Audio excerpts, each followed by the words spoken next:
Hey guys, I picked up this G3C Toro last month, and in that unboxing video I said I had some upgrades planned for it, and those have come in. A couple of them have come in. I still got some more coming.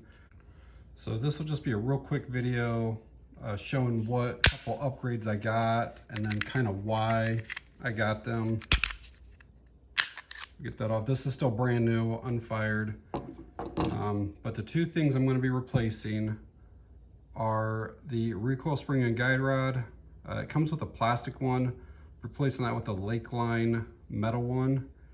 And then the striker guide, which is the yellow thing down in here, I'll be replacing that with a Lakeline stainless steel one. I don't know exactly what YouTube's policies are on, like, I'm just replacing parts. I'm not modifying the gun in any way. So I don't know if what I can show and can't show, but we'll figure it out. But this is the guide rod and recoil spring. Went with the stainless one on it as well. The spring is going to be a lot thicker, and then this area right here is going to be a whole lot thicker. A lot of people get the stainless on the end. I actually prefer the black look on the end, so I went with the black one. With shipping and everything, I think this was maybe $25, $30. Obviously, it only takes a second to swap this thing out. And again, you're just replacing one part with another part. It's not modifying it in any way whatsoever, but this is what that will look like. So, see, it still keeps the black, but it's a nice look on the end there. And then I'll show you these two springs next to each other so you get an idea here. You just see how much beefier that is. Yeah, that area right there is the biggest difference. And then this other part's going to be a little bit trickier. So basically, you have to take something, put in here, you have to pull this thing down, you have to pull this rear plate off, and then the whole striker assembly will come out. That's not the tough part. The tough part is there's these little springs in here that hold this thing on, and I'll maybe try to show you guys some of this as I'm doing this here. But we'll quickly open this up and I'll show you what this other one looks like.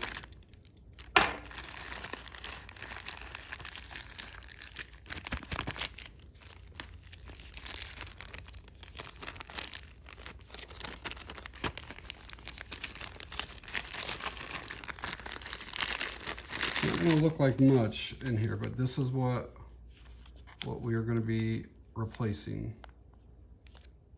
And I'll show you it next to the plastic one once I get it out. So yeah, you're just going to take a small screwdriver and put right here on this and basically push down on this, and then that's going to allow you to slide your back plate off.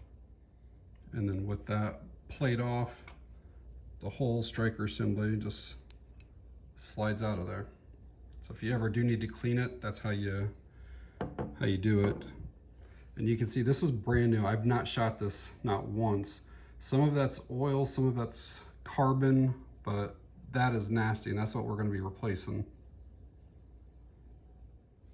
And so the tricky part about this job is this right here. This kind of holds your springs together. It's two pieces that kind of go around here. You can also see on your striker how it's kind of almost flat on the one side, then it has this here.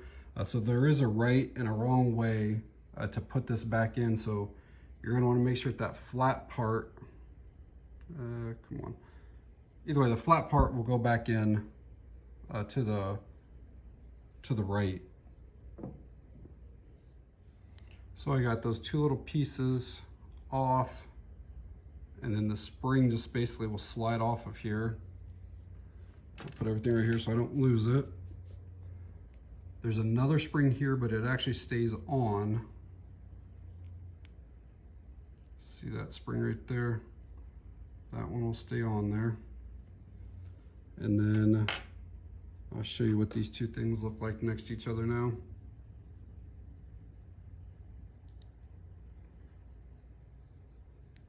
So this will significantly help improve your trigger on G2C, G3C, the G3.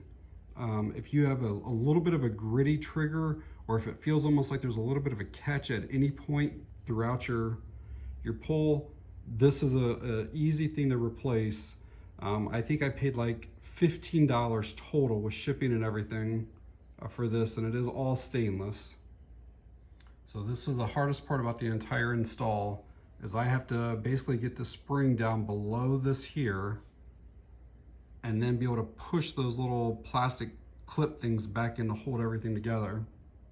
So there it is, fully assembled. I just basically took like what little bit of thumbnails I have, pulled that spring down. It's a whole lot easier to place this back in here like this, back into the slide, and it gives you something firm to kind of push down on. So it's in the slide upside down basically. So while I have everything apart, I am going to go ahead and clean this gun. Again, brand new, I still haven't even shot it. There is a little bit of rusting. I don't know how well this will show up on camera, but can you see that rusting there on the inside of the barrel? So I'm going to get that all cleaned up.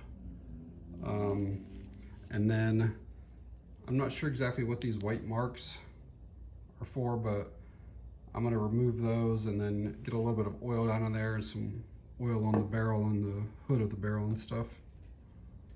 And for any of you that are wondering, my cleaning usually involves some CLP, sometimes some Hoppy's 9, but that's if they're really dirty. I use this Lucas gun oil, bunch of different rags, toothbrushes, patches, Q-tips, stuff like that. Usually a boar snake, and then sometimes like these cleaning picks. These are good for along the rails and stuff like that. So get this cleaned up and I'll be back with you. All right, I got things cleaned up. I usually just do a dot or two of oil kind of down there in that slide. I'll usually put just a small amount up here on the barrel hood. That's really only like one dot, and I just take my finger and just kind of rub it around. And then on the barrel lugs, I'll usually put a little bit there as well. Can also put just a touch of oil right here on where the rails are going to go, or you can put it actually inside the rails themselves. Again, just a dot or two. It doesn't take much, but it does need some lubrication. And maybe sometime I'll do a full cleaning and lubrication video in case anybody's ever interested in that. All right, let's start putting things back together. Again, remember that little flat spot, see that right there, that flat spot is going to face to our right. That's how we pulled it out. So that's just going to drop down there like that. And to get that rear back plate back on, you basically just kind of push down here until you see that little thing there, and then stick your screwdriver in that spot right there, hold that down, and we'll slide the plate on. And that's what that looks like then reassembled. We'll drop that barrel back in. And then our new guide rod and recoil spring.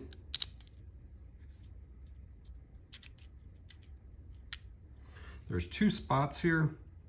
Always make sure you go in that lower spot, and always make sure that it's pretty well centered before you try putting your slide back on. All right, let's put the slide back on and see if everything functions right. Sometimes it's good just to give it a little wiggle as it goes on. It just kind of helps put everything into place there. All right, let's wrap it a few times. Make sure it's going to function. Yep, no problem at all. See what the reset's like. Very nice. On a brand new pistol, even if I didn't replace those parts, I like to just sit at home and move that slide back and forth 200, 300, 400 times, seriously, before you get in the range the first time. It just kind of helps wear in all of the parts on the new gun. And just to quickly show you, this is why I put a dab of oil up on the top of the barrel. This is the barrel right here. And then on the underside of the slide, as your gun is functioning, this part right here slides over top of that. You see that right there? And that wears on both parts significantly. And so just by having a little bit of oil there, it really helps prevent a lot of the marring and stuff like that that goes on. You're still gonna get some, but it keeps it from looking like crap. So all right guys, so for less than $40 and maybe like 5 minutes time, I replaced 2 plastic parts on the G3C here.